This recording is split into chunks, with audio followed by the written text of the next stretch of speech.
Well, Arvind Gunasekara joins us. Now, Arvind, this has gone on for quite some time. There was opposition as far as the NJAC was proposed earlier on, the National Judicial Accountability Act. The Supreme Court said that that was illegal because it violated the structure of the Constitution. There have been several instances when this battle between the judiciary and the legislature actually started taking place. But these are perhaps the strongest words. I don't recall anything where any leader, vice president, president, prime minister, anyone has actually spoken about the judiciary in such direct terms.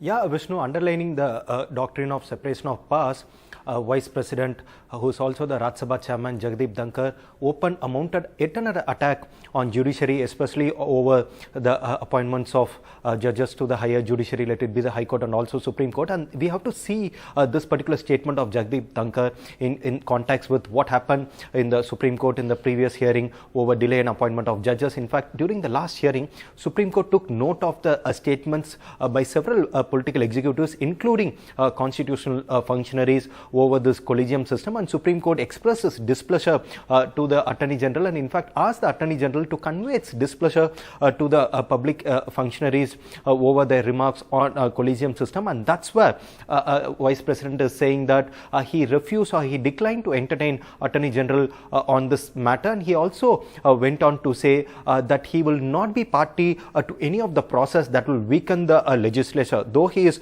underlining the point of separation of powers, he is saying that the judiciary should not encroach the sphere of legislature. He is saying that it is the duty of the legislature to legislate laws, and he is also saying that the judicial platform should not be used for public posturing. But he is also sending a message to the judiciary, saying that there has to be this separation of powers that should not be encroached upon, let it be by the executive or let it be by the judiciary. And it's not just the Vice President who has made this remark. Even the Lok Sabha Speaker also spoke on similar lines in the same event, wherein he was also seen speaking about the separation of powers. So what we have to see now is that when this matter is again taken up for hearing in the second week of February, when the Supreme Court will again hear this matter over delay in appointment of judges to the higher judiciary, we have to wait and watch what would be the response of the Attorney General, because here the Vice President is saying that he declined to entertain Attorney General on this particular subject. So we have to wait and watch what would be the response of the Attorney General to Supreme Court, and how would Supreme Court take note of this particular statement of